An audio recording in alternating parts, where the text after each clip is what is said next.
Devenu professeur en école d'art à Nantes, il créa son atelier Galerie à Vence, dans les Alpes-Maritimes. Désormais installé rue Saint-Antoine à Clisson, il y expose et donne des cours de dessin.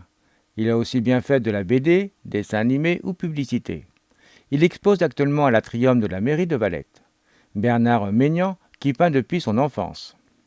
Alors je suis tombé dedans tout petit, la soupière de peinture était juste à côté, et en fait j'ai un grand-père que j'ai pas connu qui était artiste peintre, et un arrière-grand-père, et là ça, je remonte jusqu'à Nicolas Poussin, qui est un ancêtre du côté de ma mère. Donc, puis bon, ma mère a toujours été là-dedans, enfin moi j'ai toujours été un fou de peinture.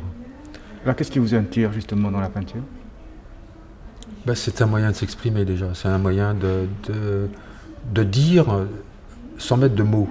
Le mot est souvent source de malentendus, qu'on dise que la peinture, elle laisse un petit peu deviner les choses, on peut se moquer, on peut dire des choses par des dessins qu'avec des mots ça peut vexer, ça peut frustrer, ça peut mettre mal à l'aise. Le dessin, je pense que c'est beaucoup plus naturel, ça passe beaucoup plus vite, quoi. Dessin, peinture, vous faites quand même pas mal de choses très éclectiques, je dirais.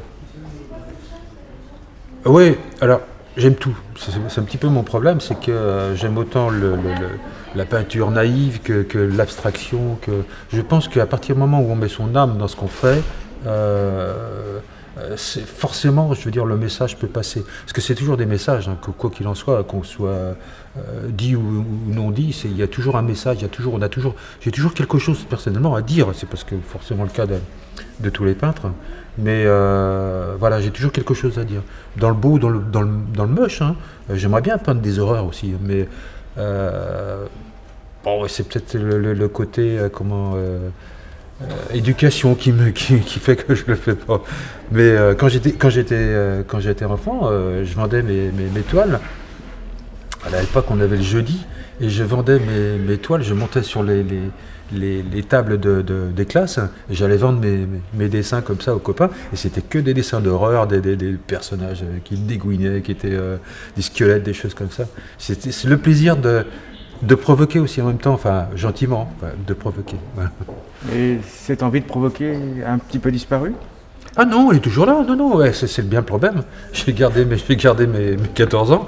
Et ouais, non, mais sinon, enfin, moi j'ai l'impression d'être quand même un grand enfant, quelque part. Et sinon, je serais plus artiste, je ferais autre chose. Mais ouais, j'ai envie de garder ce côté naïf, ce côté révolté, ce côté d'expliquer gentiment, peut-être, mais contrairement à un enfant, je ne mettrais pas des mots aussi durs. Je contournerais. Mais voilà, si je le passe quand même, quoi. Plus de subtilité. Plus de subtilité, ouais. Alors vous faites de la peinture, mais également vous donnez des cours. Je donne des cours. Je donne des cours sur Clisson, des cours de dessin, de préparation au concours d'entrée, d'entrée dans les écoles de dessin. Parce que quand on aime quelque chose, et c'est mon cas, on aime le partager.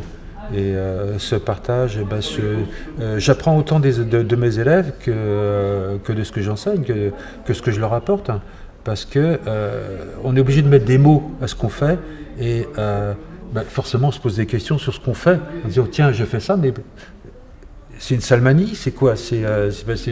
Ah ben non, c'est parce que ceci, c'est parce que cela. Alors au niveau de l'enseignement, ça passe plus facilement. Et à moi, à mon niveau, ça me permet de pouvoir expliquer plus facilement ce que je fais aussi en même temps. L'exposition est visible jusqu'au 17 mars. Bernard Maignan sera présent le dimanche matin de 10h30 à 12h30.